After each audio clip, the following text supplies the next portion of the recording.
एक entertaining film में क्या चाहिए होता है? एक्शन, ड्रामा, इमोशन, कहानी और अच्छे एक्टर। भोला में वो सब कुछ है जो कि एक मास फिल्म में चाहिए होता है और इसकी यही खूबी इसकी सारी खामी की भरपाई कर देता है। तो दोस्तों, आज हम एक्सप्लेन करने वाले हैं भोला मूवी को। तो वीडियो को शुरू करते हैं और अगर वीडियो अच्छा लगे तो वीडियो को लाइक जरूर कीजिएगा और इसी तरह के वीडियोस पाने के लिए आप हमारे चैनल को सब्सक्राइब भी कीजिएगा ताकि आपको इसी तरह के लेटेस्ट और फ्रेश कंटेंट मिलते रहे। तो फिल्म की कहानी शुरू होती है धमाकेदार एक्शन से, जहां एसीपी डायना कोकीन से लदे ट्रक का पीछा कर रही है। अपनी जाबाजी का परिचय देते हुए गोली खाने के बावजूद वह 1000 करोड़ का कोकीन जब्त कर लेती है और जो 7 लोग कोकीन से लदे इस ट्रक को लेकर जा रहे थे, डायना उन्हें भी गिरफ्तार कर लेती है। और पुलिस के लिए एक बहुत बड़ा अचीवमेंट था क्योंकि आज से पहले इतना ज्यादा कोकीन किसी ने भी नहीं जब्त किया था। और जब्त किए गए कोकीन को डायना लालगंज पुलिस थाने के खुफिया बंकर में छिपा देती है और उस बंकर के बारे में बहुत ही कम लोगों को मालूम है क्योंकि ये ब्रिटिश का जमाने का जेल है। और जिन 7 लोगों को डायना ने गिरफ्तार किए हैं उन्हें भी वो लालगंज पुलिस थाने में ही बंद करवा देती है। अब अगले सीन में लखनऊ के जेल के सीन दिखाया जाता है जहाँ पर की एक कैदी रिहा हो रहा था और उस कैदी का नाम है भोला। दरअसल भोला 10 सालों के बाद जेल से रिहा हो रहा है। वैसे तो उसे उम्र कैद की सजा हुई थी लेकिन अच्छे बर्ताव के कारण उसे जल्दी रिहा कर दिया जा रहा है। अब अगले सीन में हमें अश्वत्थामा उर्फ आंसू को दिखाया जाता है और जो 1000 करोड़ का कोकीन जब्त हुआ है वो किसी और का नहीं बल्कि आंसू के लोगों का ही है। और ये बात जब आंसू को मालूम चलती है तो वो पूरी तरह से बौखला जाता है। आंसू ये बात अपने भाई निठारी को बताता है, जिसके बाद निठारी और आंसू अपने कोकीन के बारे में पता लगाना शुरू कर देते हैं। और निठारी और आंसू के पास गैंगस्टर की पूरी फौज है, वो आराम से पूरे के पूरे शहर को तबाह कर सकते हैं। तब वो उन्हीं गैंगस्टर और अपने कुछ खबरियों की मदद से अपने कोकीन के बारे में पता लगाना शुरू कर देते हैं। और खबरी सिर्फ आंसू और निठारी के ही नहीं है बल्कि एसीपी डायना का भी है। दरअसल रौनक नाम का एक अंडरकवर एजेंट निठारी और आंसू के साथ पिछले 2 साल से काम कर रहा है और रौनक सारी इन्फॉर्मेशन डायना को बताता है। हालांकि आंसू के अपनी गैंग के ऊपर शक है कि उनके बीच में कोई गद्दार है। जिसके बाद डायना अपने बॉस के पास जाती है, जहाँ पर डायना का बॉस उसे सलाह देता है कि जब तक अदालत माल की कस्टडी नहीं लेती है तब तक ये जानकारी गुप्त रहनी चाहिए।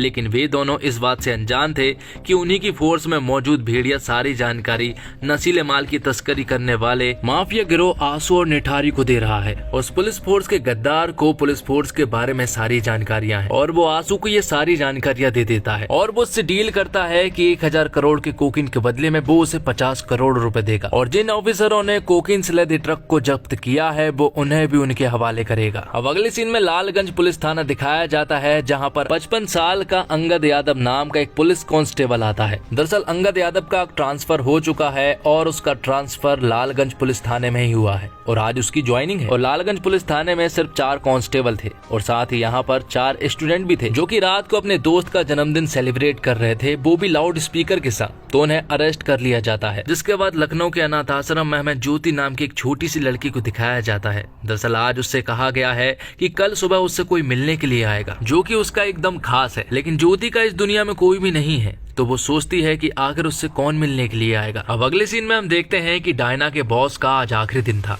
दरअसल आज उनका रिटायरमेंट है, इसलिए वो सारे ऑफिसरों को शराब पिला रहे होते हैं, लेकिन डायना को छोड़कर सभी लोग यहाँ पर शराब पीते हैं। दरअसल डायना को कंधे पर गोली लगी हुई थी और उसने मेडिसिन वगैरह खाई हुई थी, इसलिए वो शराब नहीं पीती है। लेकिन यहाँ पर शराब पीते ही कुछ मिनटों में ही सारे ऑफिसर अचानक से बेहोश हो जाते हैं। डायना को अचानक से ये सब कुछ समझ नहीं आया कि आखिर ये क्या हुआ। धीरे से उसे समझ आता है कि शायद शराब पीने की वजह से उनका ये हाल हुआ है और शराब में जरूर किसी ने कुछ मिलाया है क्योंकि उसने ही सिर्फ शराब नहीं पी थी। तो अब इन सारे पुलिस वालों को किसी भी हालत में हॉस्पिटल ले जाना था, लेकिन उसके कंधे में गोली लगी हुई थी इसलिए वो तो ट्रक नहीं चला सकती थी। और डायना के अलावा यहाँ पर कुछ खाना बनाने वाले लोग थे और साथ ही रिहा हुआ एक कैदी भी था जिसका नाम भोला है। और जब डायना खाना बनाने वाले लोगों से पूछती है कि क्या उन्हें ट्रक चलाना आता है तो वो मना करते हैं। और यहाँ पर जब भोला से पूछा जाता है तो वो हाँ तो कहता है, लेकिन वो साथ ही उससे ये भी कहता है कि वो आज ही रहा हुआ है और वो अपनी बेटी से मिलने के लिए जा रहा है जिसे कि उसने कभी भी नहीं देखा है और वो नहीं चाहता कि वो और किसी मुश्किल में पड़े।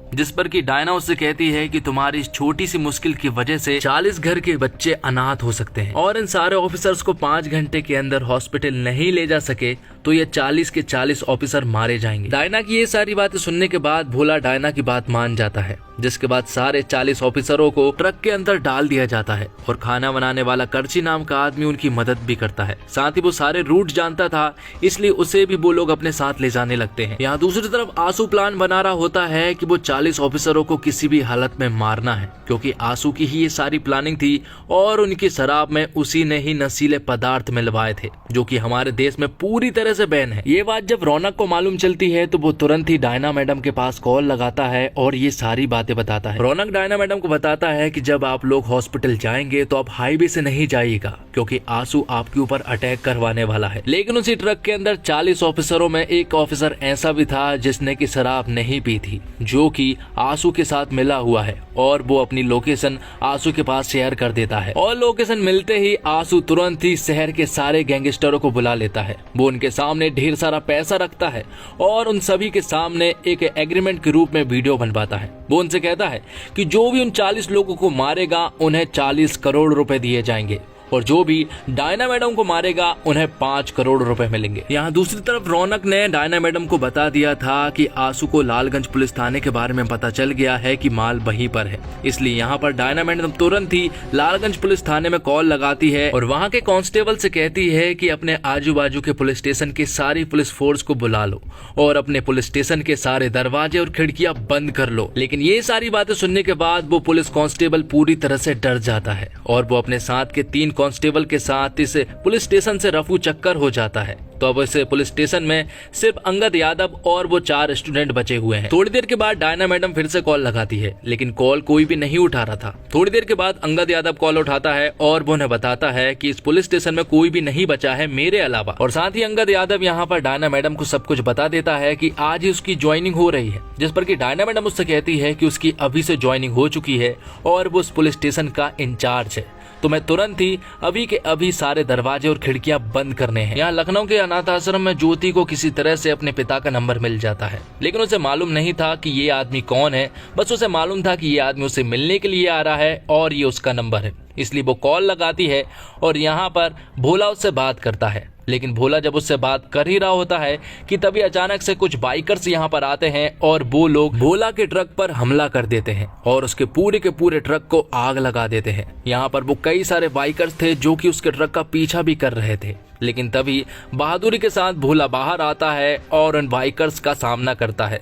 वो एक एक करके उन सारे बाइकर्स को मजा चखाना शुरू करता है और सभी को मार गिराता है, जिसके बाद वो लोग फिर से अपने सफर के लिए आगे बढ़ने लगते हैं। थोड़े आगे बढ़ने के बाद कुछ चैन से बंधे कुछ ट्रैक्टर्स उनके सामने आ जाते हैं और वो भोला के ट्रक को रोक लेते हैं। जैसे उसका ट्रक रुकता है तो भोला के ट्रक के पीछे एक नहीं बल्कि 2 गैंग आमने सामने हो जाती है। दोनों गैंग चाह रही है कि वो 40 लोग हमें मिले और डायना मैडम भी। तब दोनों गैंग समझौता करती है कि वो लोग 20-20 लोगों को मारेंगे और सारा पैसा आपस में बांट लेंगे। लेकिन यहाँ पर थोड़े आगे बढ़ने के बाद उनका सामना होता है भोला से और भोला उन्हें ऐसा मजा चखाता है कि वो लोग देखते रह जाते हैं, क्योंकि भोला उन्हें सिर्फ मार नहीं रहा था बल्कि भोला उन्हें जान से मार रहा था। और डायना मैडम भी भोला का साथ दे रही थी। जो भी ट्रक पर चढ़ने की कोशिश करता डायना मैडम उन्हें गोली मार देती। और यहाँ पर आंसू को मालूम चल गया था कि लालगंज पुलिस थाने में उनका माल है, इसलिए वो सारे गैंगस्टर को लेकर लालगंज पुलिस थाने में पहुंच जाते हैं, जहां पर कि वो चिल्ला कर कहते हैं कि उनके पास सिर्फ 5 मिनट है और अगर 5 मिनट के अंदर वो लोग बाहर नहीं आए तो वो इस पूरे के पूरे जेल को जला देंगे। तो जेल के बाहर जो भी हो रहा था अंगद यादव ये सारी बातें डायना मैडम को बताता है। डायना मैडम यहाँ पर उनसे कहती है कि जेल में ही उनके 7 लोग बंद हैं, उनसे मेरी बात कराओ। और जब यहाँ पर डायना मैडम की बात उनसे कराई जाती है तो डायना मैडम उनसे कहती है कि उनका माल उनके पास नहीं है। वो लोग आंसू से कहते हैं कि हम तुम्हारे 7 लोगों को छोड़ रहे हैं। आंसू तो यहाँ पर अपने माल के लिए आया था, लेकिन जब उसे मालूम चला कि उन 7 लोगों में उसका बड़ा भाई भी है तो वो इस डील के लिए तुरंत ही मान जाता है। तब ये लोग लॉकअप का गेट और पुलिस स्टेशन का गेट दोनों ही खोलने लगते हैं। लेकिन आगे इन्हें थोड़ी देर के बाद मालूम चलता है कि उन 7 लोगों में से एक आदमी दरअसल में आंसू का भाई है, जो कि एक बहुत बड़ा गैंगस्टर है और अगर वो बाहर आ गया तो वो इन सभी लोगों को मार देगा। इसलिए डायना मैडम तुरंत ही गेट बंद करने को कहती है और ये लोग ऐसा ही करते हैं। तब ये लोग जल्दी से लॉकअप का गेट और पुलिस स्टेशन का गेट बंद कर देते हैं। तब आंसू का भाई लॉकअप की खिड़की से बाहर चिल्लाने लगता है कि उनका पूरा का पूरा माल इसी जेल में है। लेकिन यहाँ पर आंसू ठीक से नहीं सुन पा रहा था, इसलिए वो खिड़की के पास आता है और यहाँ पर अंगद यादव भी कुछ नहीं कर पा रहा था, वो उसे बोलते हुए नहीं रोक पा रहा था। तब यहाँ के स्टूडेंट के दिमाग में एक आइडिया आता है और जो लाउड स्पीकर पुलिस वालों ने जब्त किए थे वो आंसू के भाई की लॉकअप के बाहर रख देता है और उन्हें जोर जोर से बजाने लगता है, जिससे कि आंसू के भाई की आवाज बाहर तक नहीं जाती है। और फिर थोड़ी देर के बाद आंसू किसी तरह से पेड़ के सहारे उस जेल के ऊपर चढ़ जाता है और किसी तरह से वो अंदर भी पहुंच जाता है, जहां पर वो अपने भाई से मिलता है। और यहाँ पर उसका भाई आंसू से कहता है कि हम इस पूरे के पूरे जेल को जला डालेंगे। आंसू भी यहाँ पर उनसे कहता है कि वो बस चाबी लेकर आ रहा है, जिसके बाद वो सभी को आजाद कर देगा। जिसके बाद वो उन सभी लोगों के पास जाता है और आंसू उनसे लड़ना शुरू कर देता है, लेकिन यहाँ पर वो सभी लोग किसी तरह से आंसू को बंदी बना लेते हैं। वो लोग उसके हाथ और पैर को बांध देते हैं और वहाँ भोला जंग जीत चुका था। वो लोग हॉस्पिटल तो नहीं पहुँच सकते थे क्योंकि उनके पास सिर्फ 1 घंटा ही बाकी था, इसलिए वो लोग एक महाकाल की मूर्ति के पास बैठे हुए थे और यहीं पर डॉक्टर और एम्बुलेंस आने वाली थी क्योंकि 1 घंटे के अंदर उनका इलाज भी करना था।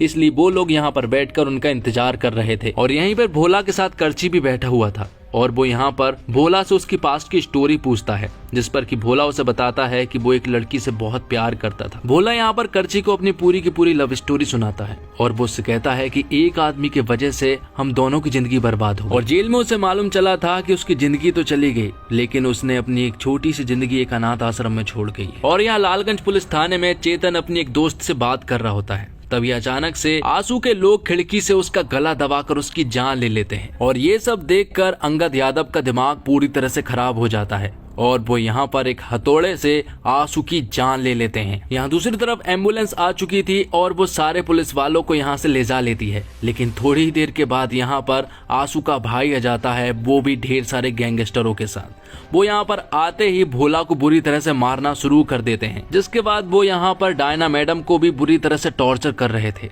थोड़ी देर के बाद यहाँ पर रौनक आ जाता है क्योंकि डायना मैडम का कॉल नहीं लग रहा था और उसे मालूम चल गया था कि वो लोग मूर्ति के पास है। यहाँ पर वो आ जाता है और रौनक के बारे में यहाँ पर आंसू के भाई को मालूम चल गया था कि वो गद्दार है। तब आंसू का भाई रौनक को बेरहमी से मार देता है और जब ये लोग डायना मैडम को यहाँ से लेकर जा ही रहे होते हैं कि तभी भोला जाग जाता है और वो यहाँ पर सभी लोगों को चुन चुन के मारना शुरू कर देता है। यहीं पर एक त्रिशूल भी था, उस त्रिशूल की मदद से वो यहाँ पर सभी को मार डालता है। तो ये जंग जीतने के बाद भोला तुरंत ही लालगंज पुलिस थाने की तरफ निकल पड़ते हैं। यहाँ दूसरी तरफ जब यहाँ पर आंसू का भाई निठारी से मिला था तो आंसू ने उन्हें मोबाइल दे दिया था और उन्होंने सारे बड़े बड़े गैंगस्टरों के पास कॉल लगा दिया था और ये कहा था कि उन्हें एक जेल को उड़ाना है और सभी को लालगंज पुलिस थाने बुला लिया था। यहाँ भोला, डायना मैडम और करची लालगंज पुलिस थाने पहुंच चुके थे। डायना मैडम तुरंत ही उस बंकर में जाती है और उस खुफिया बंकर में वो 1000 करोड़ के कोकीन को जलाकर राख कर देती है।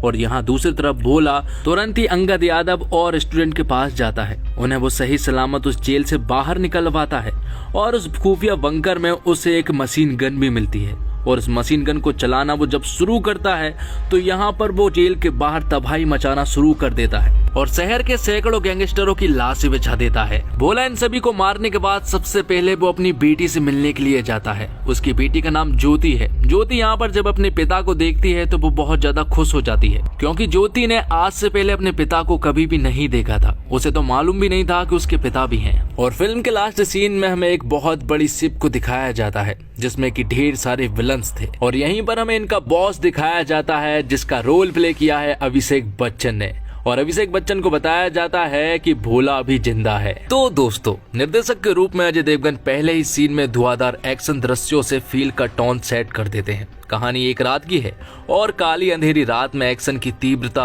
और ज्यादा महसूस होती है और फिल्म के एक्शन सारे के सारे फ्रेश है। फिल्म में 5-7 मिनट का एक चेजिंग सीक्वेंस भी है जो रोंगटे खड़े कर देता है, मगर इमोशन के स्तर पर फिल्म 19 साबित होती है। मूल फिल्म कैथी में एक्शन के साथ साथ इमोशन का भी खूबसूरत बैलेंस था। एक्शन से भरपूर फिल्मों में फाइट या मारधाड़ का तर्क मिलना मुश्किल है कि कैसे एक अकेला नायक एक साथ 30-40 लोगों का कचूमर निकालने में कामयाब रहता है, मगर भोला में उस एक्शन को जिस तरह से कोरियोग्राफ किया गया है वो सिनेमा लवर के लिए विजुअल ट्रीट साबित होता है। और भोला के फ्लैशबैक के ट्रीट के कुछ सवालों के जवाब बाकी रह जाते हैं, मगर एक रात की कहानी को कैमरे में दिखाने का काम फिल्म के सिनेमाटोग्राफर असीम बजाज ने बहुत ही चतुराई से किया है।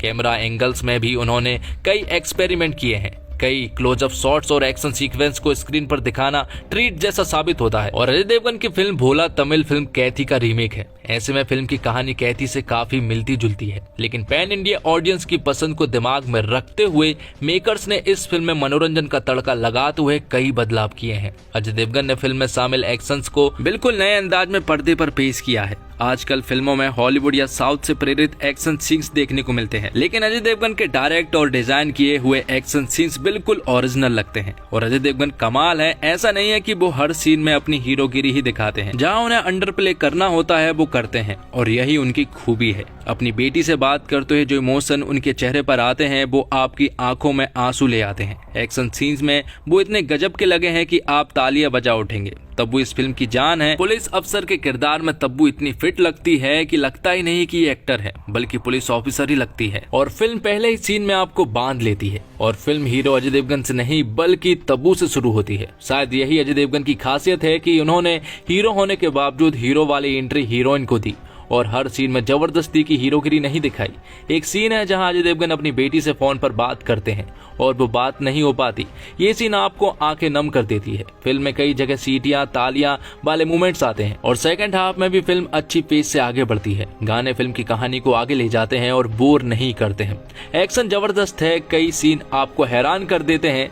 ये एक ऐसा मसाला है जहाँ दर्शक खूब इंजॉय करेंगे। और फिल्म को अजय देवगन ने खुद डायरेक्ट किया है और इसके लिए अजय की तारीफ करनी होगी। वो जितने अच्छे एक्टर है उतने ही अच्छे डायरेक्टर भी साबित हो रहे हैं। कहाँ किससे कितना काम करवाना है और कहाँ खुद को कितना फुटेज देना है, ये अजय बखूबी जानते हैं। ऐसा नहीं है कि खुद ही डायरेक्टर है, खुद हीरो है तो हर सीन में खुद को फिट कर दिया जाए, लेकिन ऐसा बिल्कुल भी नहीं। अजय ने चुन चुनकर अच्छे एक्टर भी कास्ट किए हैं। तब्बू का किरदार तो कई बार उन पर भी भारी पड़ जाता है, लेकिन यहाँ लगता है कि अजय ने एक्टर की वजह डायरेक्टर होने का फर्ज ज्यादा अच्छे से निभाया है। इसके लिए उन्हें फुल मार्क्स मिलेंगे। और फिल्म में एक्टिंग के साथ साथ डायरेक्शन की जिम्मेदारी भी अजय देवगन ने संभाली है। ऐसे वक्त में जहां लोगों का वर्ल्ड सिनेमा के प्रति एक्सपीरियंस बढ़ा है, वहां साउथ की मशहूर फिल्म कैथी की रीमेक कर लोगों के बीच उसे रेलिवेंट बनाए रखना अजय के लिए बेशक चुनौती भरा रहा होगा। फिल्म में एंटरटेनमेंट का हर वो डोज है जिसकी ख्वाहिश एक सिनेमा लवर को होती है। हालांकि कौन सा डोज किस मात्रा में देना है, इसके बैलेंस में अजय की चूक नजर आती है। नतीजन फिल्म इमोशन से हटकर एक एक्शन ड्रामा तक सीमित होकर रह जाती है। फिल्म में एक्शन सीक्वेंस की अतिरिक्त से भी अतिरिक्त भरमार है। वहीं कैथी फिल्म की खासियत यह थी कि वो इमोशनली अपने दर्शकों को कनेक्ट करके रखती है। एक अकेले भोला का 100 से भी ज्यादा गुंडों से भिड़ना थोड़ा लॉजिक से परे लगता है, लेकिन तर्क यह भी है कि अगर यही काम साउथ की फिल्मों में हो तो सीटियों और तालियों बजने लगती हैं। वहीं हम बॉलीवुड फिल्मों को लेकर थोड़े ज्यादा क्रिटिक हो जाते हैं। और अजय देवगन अपनी फिल्मों में कैमरा एंगल के साथ बहुत खेल करते हैं। यहाँ भी उन्होंने ऐसा ही किया है। आप सोचेंगे ऐसे भी कैमरा एंगल हो सकते हैं। सोचिए जिन्होंने एक जगह कैमरे को दाईं और टेढ़ा नहीं किया बल्कि पूरा 90 डिग्री फ्लिप ही कर दिया है। एक जगह ट्रक की स्टीयरिंग के नीचे कैमरा लगाना और ऑब्जेक्ट को फॉलो करवाना वाकई काबिले तारीफ है। और अजय देवगन ने सिर्फ एक्शन फ्रंट पर ही नहीं बल्कि नॉर्मल एक्टिंग में भी बढ़िया काम किया है। एक इमोशन सीन है, वहाँ उनका किरदार भोला अपनी बेटी से मिलने जा रहा होता है। उससे पहले उनके चेहरे पर झिझक रहती है, प्रेम भी है और नर्वसनेस भी। उनके पास वहाँ लाउड होने का ऑप्शन था, पर वो अंडरटोन रहकर ही कमाल दिखते हैं। तब्बू के लिए आईपीएस डायना का किरदार बहुत आसान रहा होगा, क्योंकि वो ठीक ऐसे ही किरदार दृश्यम और कुत्ते में भी निभा चुकी है।